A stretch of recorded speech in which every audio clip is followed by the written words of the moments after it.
Next, let's take the question of trust. We've not discussed this much. What is the role of trust in all these entire stories, as well as human beings, human psyche? Go ahead and type exclamation mark if you'd like to talk about trust. Joe. I mean, I think that this is one of the most important concepts, in order for society to actually function properly. You can see it biblically speaking, that you have this covenant with God, that you have this, agreement with God that you're going to follow through this rule.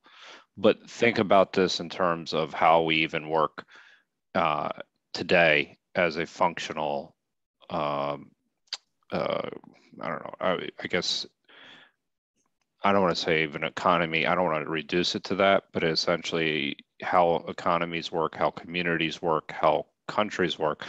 They're fundamentally operating, the ones that actually have a high degree of order have trust. It's fundamental to society and actually to your own personal relationships as well.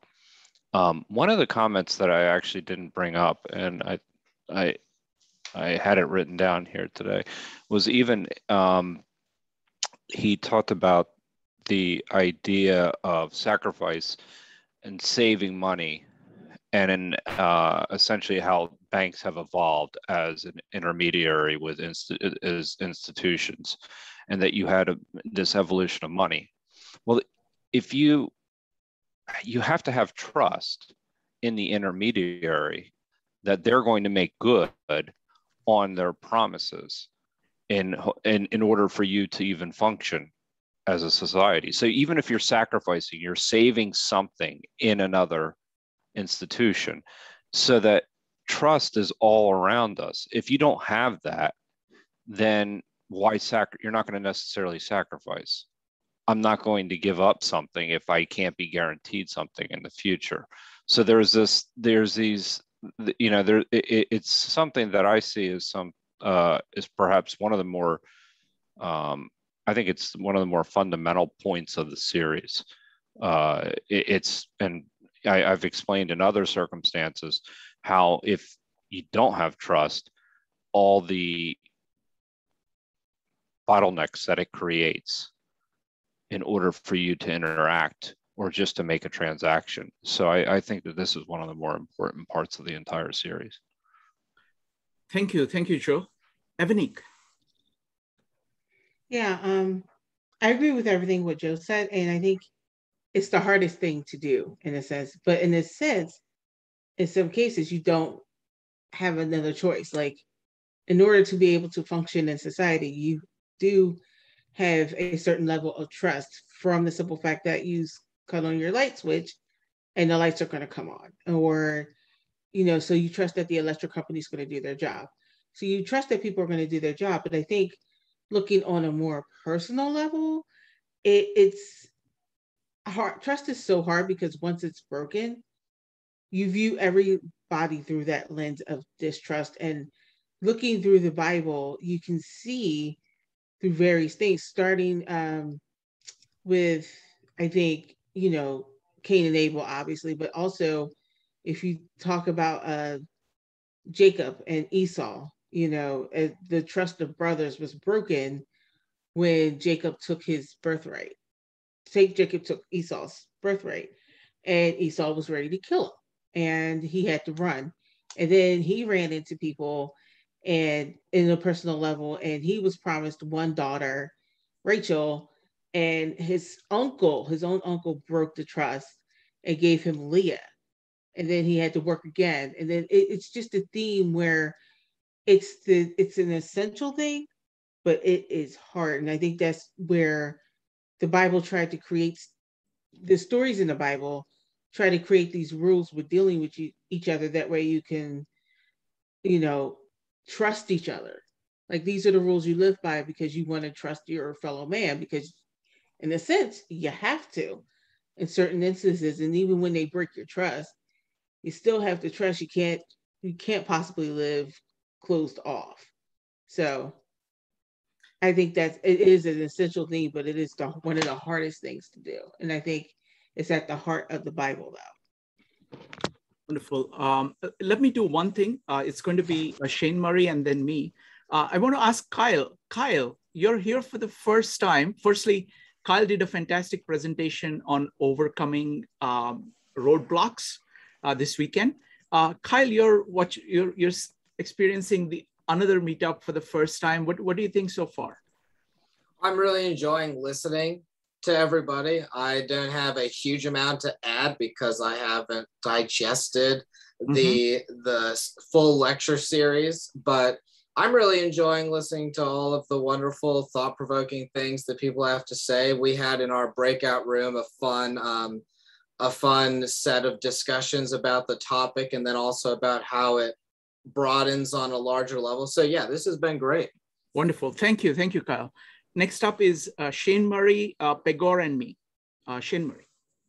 Yes, so bear with me. I'm still kind of thinking through this, but I was thinking of trust that precedes proof or history or prior engagement to have any kind of sense of how it will turn out. So a trust that truly precedes any kind of evidence or probability of outcome to me is a perspective, a chosen perspective. It's similar to faith in that it's willing to see good in others and in things prior to it being earned. And I do think it's challenging, but I also feel that very perspective, that willingness, that perspective to choose to see good is beneficial to the individual because it's the way through which you view the world and you live with that. So that's within you all of the time. So yeah.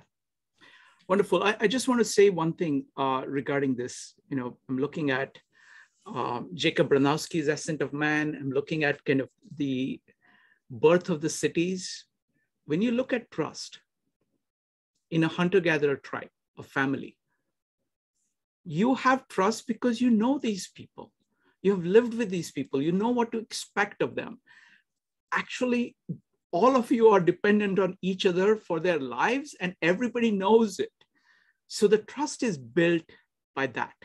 That is our kind of default mechanism for trust in the evolutionary context. Trust in a city is something else. So religions, one of the greatest products of it is trust on a scale larger than family, because the trust in the family context works only within the family. There is distrust with the neighboring tribes. You don't know who they are. You don't know what they will do. Okay, that is the default condition in the evolutionary context. Cities operate, Joe put it very beautifully in many, many different ways. They rely on people who do not know each other having a level of trust, some level of trust. And that can vary, but there is a basic level of trust. And the more the trust, the more you can do. And it is a product of civilization. It is a product of combination of many, many different things like laws, even language, religion, philosophy, common values. So just many, many things together. Joe, you wanted to follow up on something? And then we'll go to Pegor. Yeah, I think that this is really an important concept because this comes back to the idea of our relationship with God as well in a city versus, like, say, in a tribal sense, that you start to look at it as, and this is the way, Catholics they would say, oh, you have a personal relationship with God. However, it's part of this greater whole, so that it actually enables you to, there's this individual component that allows you to function as an individual much better in a society that is bigger than, and if you have this individual personal relationship with God, as opposed to just being in a very tribal community where everybody else knows each other and things along those lines, that there's an obligation. That this idea of God actually allows you to function as a society, as it scales, is what I'm trying to say. It scales at a very big level. And that's where it helps with cities and things like that, as you were mentioning. It actually makes sense what happens with your 4 systems that you're going through. Thank you. Thank you. Next up is going to be Pegor. Yeah, so I don't have the idea fully clear. It's more of an intuition, but I think that trust and pride are somehow in opposition. I feel like people who Trust and what? Pride. Pride. Mm-hmm. Pride, like especially in the sort of the Adam and Eve sense of the word, of feeling self-sufficient, of this idea that of being completely independent from others and not needing others. I don't know why, but maybe it's a reflection of my own self, of like this, that people who do not trust others have this notion that, at least for me, at least it's like, it's somehow related to this notion of feeling self-sufficient and not needing anyone else or anything else. And so, because trust is sort of, it's obviously a relationship, but it's also a relationship where there's some kind of like submission to the thing or to the person you're trusting. And so that sort of places you in a weak position that creates like a vulnerability in you.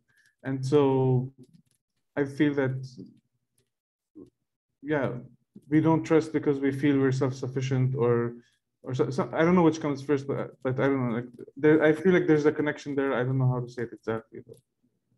Yeah, that's a fantastic point. I'll try to be, and it is a very difficult point. The great thing is that we are okay kind of grappling with a tough problem with whatever words that we have in order to make whatever progress. And hopefully all of us can continue to do that while keeping focused on that and see, I think we can make progress. Next up is Mushki.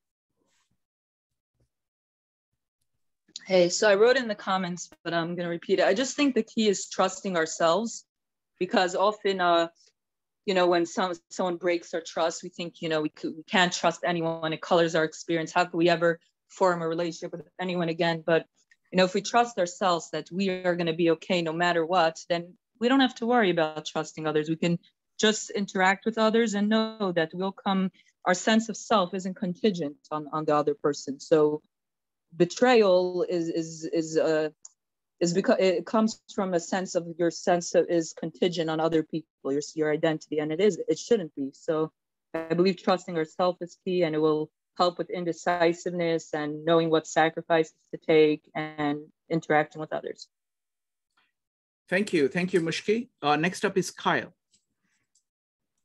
So this is sort of just like what Mushki said, and I'm synthesizing a little bit on the fly here, but it ties together this concept of trust and like, I think of the question, like, why don't we trust? Like, why is it such a relatable concept that we can all say we trust within the tribe and we don't trust without? Like, well, I don't know those guys.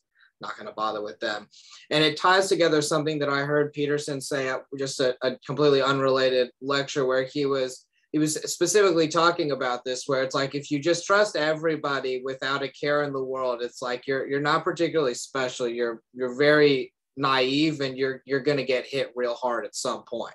So just like trusting, because like Lala in his mind was like, this is actually not a particularly good thing. However, you can realize that will happen.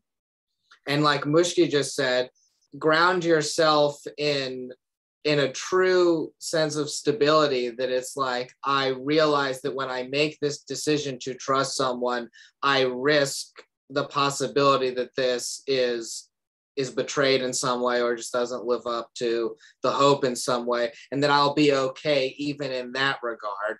And now we can trust with courage. So I think a huge part of trust that might be one of the reasons why people aren't as quick to trust is that, like, most people don't have the trust of self first, because it's like you trust yourself to trust others, and you're trusting that if that trust doesn't work out, you trust that you will be able to handle it. So there's like lots and lots of internested self-trust that goes into really being able to securely trust others without the betrayal completely collapsing you. And I think that that's the problem, because if your trust going the wrong way could collapse you, and then you wouldn't do it very much because the risk is too great. Because like, why would you do that? Why would you risk it? So I think that's one of the things that maybe on a societal level is still working. We're still working on when it comes to trust, is that a lot of people don't have the sureness of self to really exercise trust to the degree that we're trusting others. Like the Bible would call for, that you trust everybody, that we're all brothers and sisters here, and that we're all called to love each other unconditionally. It's like, and that we can afford that to one another. That's a real big leap from like, my best friend for 20 years has my back, and now I'm supposed to extend that to someone else. That's only possible if you have the really strong sense of self-trust, I think. Or as well, we talked about the personal relationship between man and God, or if you also have a grounded sense of trust in the grand picture, not just how you factor in the moment, but how this decision will factor in the grand scheme of things. I think those are two important ingredients when one is thinking about exercising trust, especially in the non-traditional way of no, I'm going to trust the guy that betrayed me once before. I'm going to do it willingly, and this is on purpose. Wonderful. This is incredibly rich topic. So I want to really explore this. Next up is Evanique. I mean, everybody is making so many interesting points. Go ahead, Evanique. Yeah, just going off of what Kyle just said, I think another element is trusting in God. So even when you trust in other people with the full knowledge that they have the opportunity to betray you, you're also, and I think Mushki made a good point about trusting yourself, but you're also trusting in God.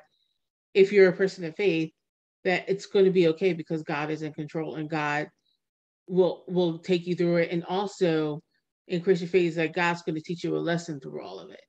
So there's going to be a lesson through it. So you're not only trusting man, but you're trusting God. And that if man fails you, you know, if you're a person of faith, that God will not fail you. Thank you. Thank you.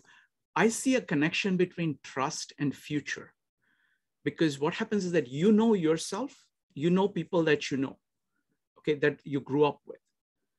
But to say that you're going to actually do something with somebody else, it is away at a distance. You don't know where they are. You don't know what they're going to do.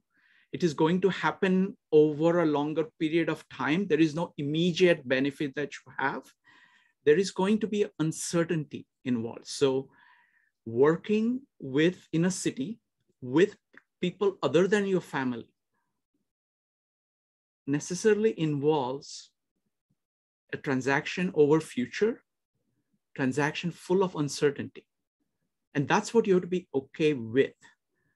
And I like the idea of, my favorite one here is the Bayes rule, where you're continuously looking at probabilities. You make your best judgment, and then you are continuously evaluating how did your judgment go. And what you're doing is that you know that you can be wrong, and that shouldn't faze you. But at the same time, you have to be open to the possibility that you're wrong. So you can't get hung up on that. So I think it is very closely connected. The idea of this trust in others is closely connected to the idea of facing chaos. Because if you're going to stick with your family, you have order. You know what these people are. You know who you are. If you're just sticking with that, you're saying, I'm never going to get out of my city. I'm never going to get out of my family, because who knows what is out there. Okay, it's the same as being afraid of chaos. So that is this making any sense to anybody? Okay. So I think that is, so all the issues of order and chaos apply. All the issues of future apply. When you're trying to build a city, all transactions are passing over time, over space, in long distance trade, and better the city, more you're trying to do with it, more such equations are involved. And all of them require trust, including, as Joe was pointing out, the currency, everything. So it is this issue is, core part of the conceptual level, the city level, civilization level.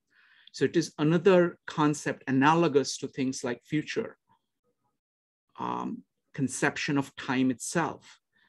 So it's that kind of a thing. It's a very profound concept of trust. There is a version of it at the evolutionary level, which is like family trust, which is perceptual, which doesn't require anything, any kind of thinking, any kind of possibilities, and that we are kind of born with. But this kind of trust of saying, I will take the chance of disappointment, because in the long range, it is worth it. My future self, my future progress depends on it. So that's what I would say. Kyle. To go with what Joe also had said earlier about the trust we have in like the city structure, and so much trust in infrastructure, right? So much trust in like the farmers to get all that stuff done so that it shows up at the grocery store and like all those things. It's a perfect example of trust, and I also think it's a great example of how people don't realize they're already doing that. Because I don't think most people realize how much trust they have in other people for all those things to happen, because it works so well, and because those people are dependable enough that at least in probably the parts of the world where you would be to be able to be on this call, you can turn on the light switch pretty much anytime and it will actually turn on, unless there's like a tree that fell on a line. And even then, within like a couple hours, it's back to normal. So I think, and Jordan Peterson also makes a point of this when he's talking about gratitude, but I think to some degree, people, it's like, the example of like, that the light is blinding, that it's actually, it can be really quite overwhelming once you start seeing the world for more of what it is in more complex ways. It can be quite overwhelming. You realize the depth of suffering that happens. You also get to experience the great depths of joy. There are very complex problems, but you see incredibly endearing people working together in spite of them. It's just like, what a tapestry. And I think that so many people are blind to that and wouldn't even realize that what they're doing is actually putting in a huge amount of trust in the exact thing that we're discussing, individuals that you don't know and have no reason to trust. And that trust is actually habitually rewarded because here we are, because we don't have riots in the streets on a mass level about the fact that the electrical grid keeps failing because of incompetence and laziness. So I just think that's something that's interesting, that in some ways we're already doing it on a grand level. And I think if you told people that they were doing it, it might actually kind of freak them out to realize just how much trust you might actually be putting in people that you don't know. Absolutely. A fantastic point, Kyle. I'm sitting here on the 11th floor of a skyscraper. There are people who actually build this thing, and I'm taking for granted that it's going to stand. And I'm in the middle of a city. It is peaceful city. It's millions of people and it's peaceful. There's just so many things that are being taken for granted. So great, fantastic point. Next up is Victor, followed by Joe. Yeah, well, thanks everyone. So many good points. And I really like that we made the question into two faceted question. One is trusting ourselves and trusting others. And so both points about trusting ourselves and what actually takes for us to trust ourselves. And our own past can play a role, and the amount of change that is happening within us, that can play a role, and the causality can play a role. So trust, the way I understand it, is there is that potential that already happened in our mind, and that gets tested in reality. And those two things, that potential to reality. And the second thing is trusting the others and trusting the community. And about that, Peterson made a very good point about the business of eBay. And when eBay started, it all depended on the idea of trust. Someone sends some stuff and the other guy actually sends money. And that is a very important point. And I think Pegor mentioned one example a couple of weeks ago about buying, well, in a store, someone is trying to buy a book. And if he has, well, in a place where there is no trust, a person goes, picks up a book, and goes to another person who writes down the amount of that he needs to pay, and then he goes to the counter and pays that money, which means to say that there is no trust between the people, and that slows down the transaction itself.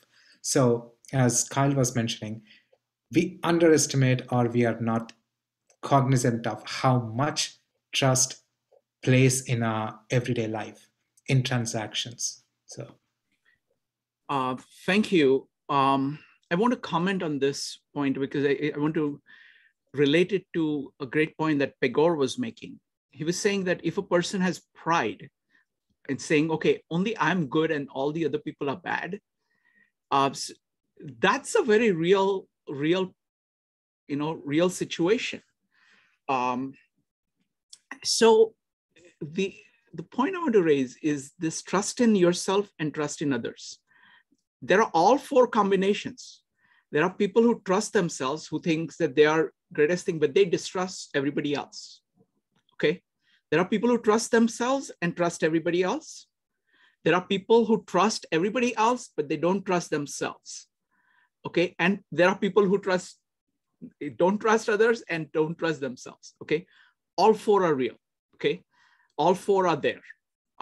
So the last one would be like a nihilist. So there's no value at all in the world or in myself. Okay, that's nihilism, right? There is thing where people trust themselves, but they don't trust others. I'm just going to call it narcissism for now. Okay, and it's a very odd thing, which is like it's a view of the world, a view of yourself, by saying no to everything else. Okay, that's actually quite prominent. And you may not see it as an individual, but you can very quickly see it in groups. They'll say, oh, our group is perfect. Everybody else is not. Okay, and it's basically a bunch of people who are like that. There is a lot of that going on, okay? Then there is people who are just trusting others, but not themselves.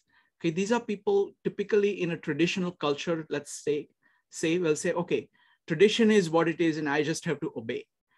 And in that case, what you're doing is that the trust is limited to your own group.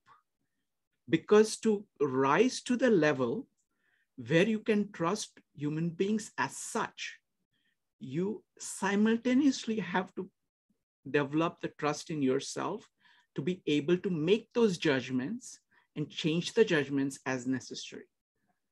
So if you really want to trust people in general, you have to trust yourself, because only that confidence in your ability will give you that.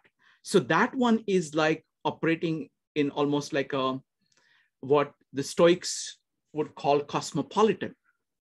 So you have full trust in yourself and you have full trust in people as such. And then you have these, you have the nihilist at the bottom, then you have the narcissist in the middle, and you have the traditionalist in the top. So those are the four things that you see, that I see. Next up is going to be Joe, followed by Pegor. Yeah, I mean, I was just going to speak really quickly about how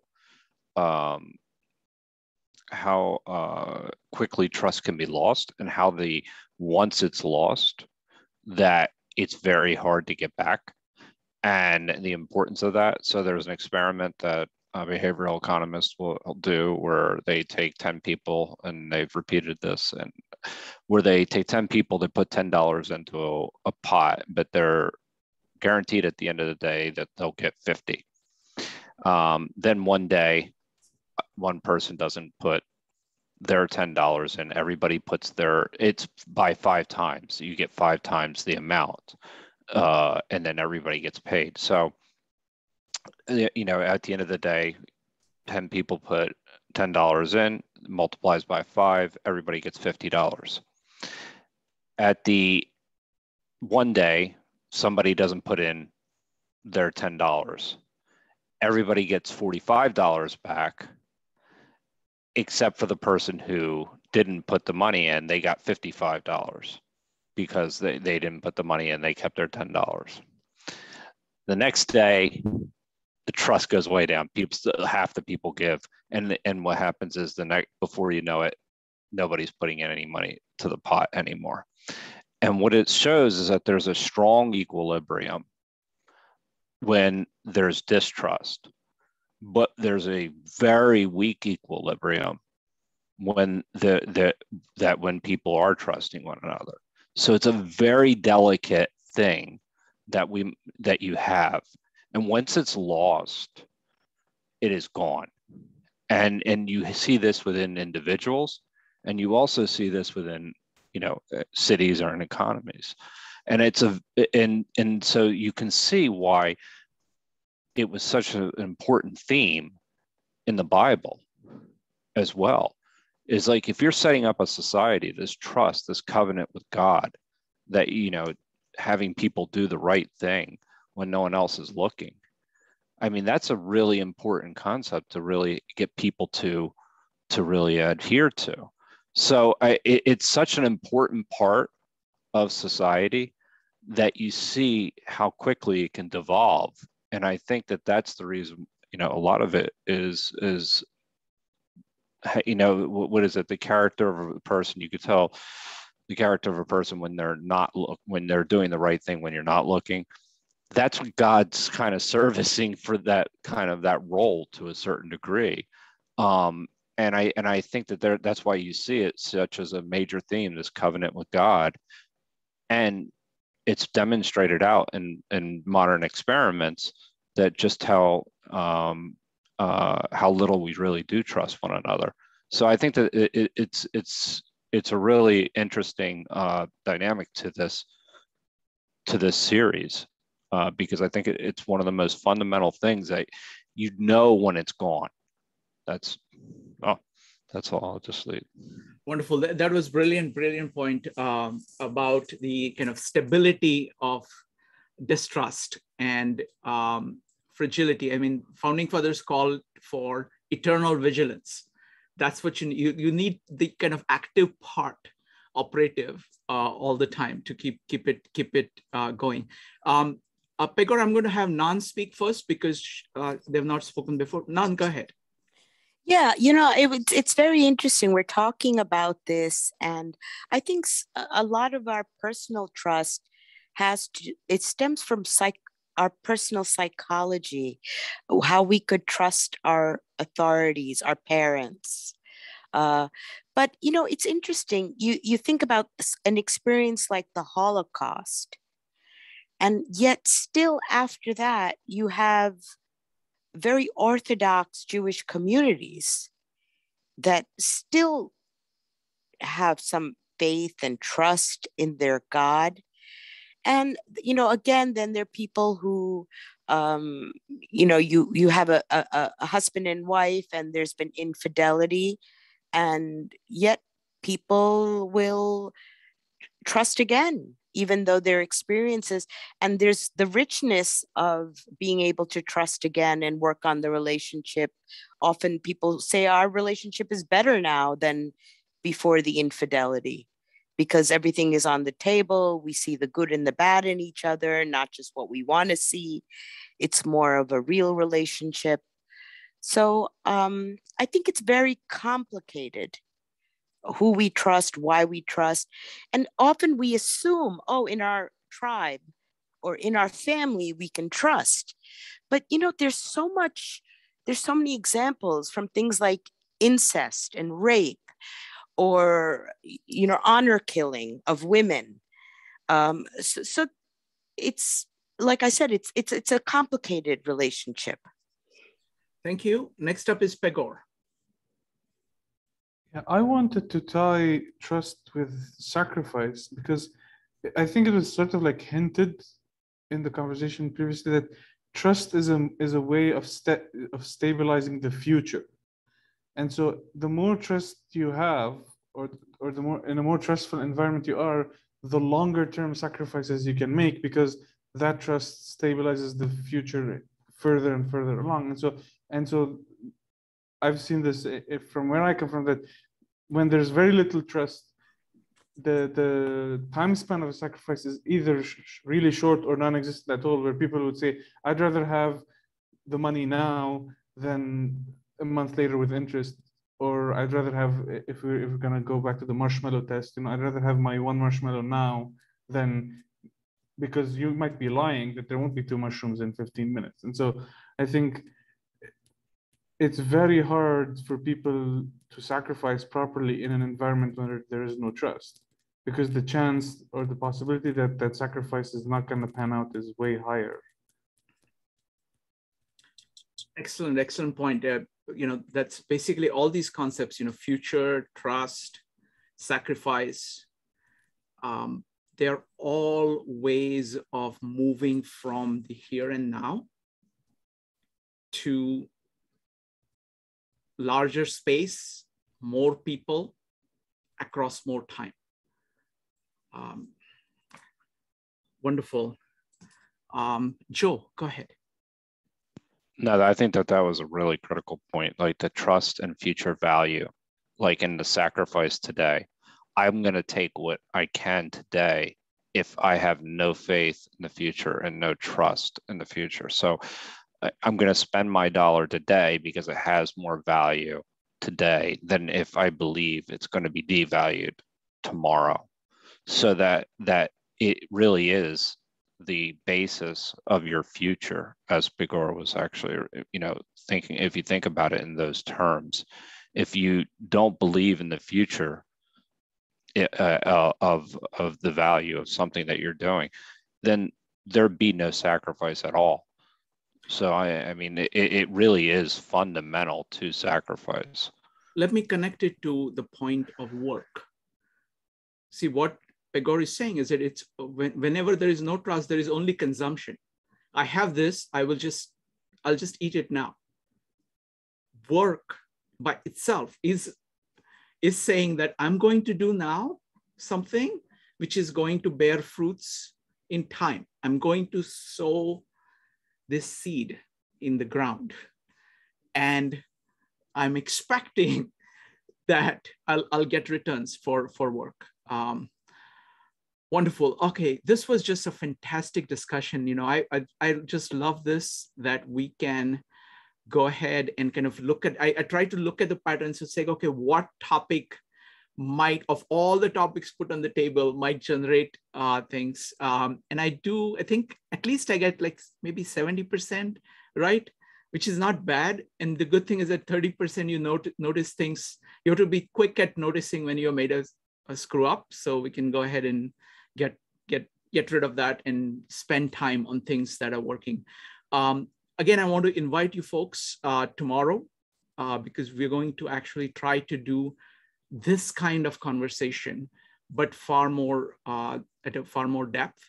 And then 1 week from this Friday, I'm going to raise the question for discussion in the Deep Conversation series is going to be, what have you learned from Jordan Peterson? So don't miss that. All right, folks, thank you very much. Good night, everybody. It's always an honor to have you folks here. Bye. Thank you, Shrikant. Bye. Thank you, everyone. Thank you, Victor and Pagora, for presenting. Thank you. Yep. Thank you. Thank Bye. you.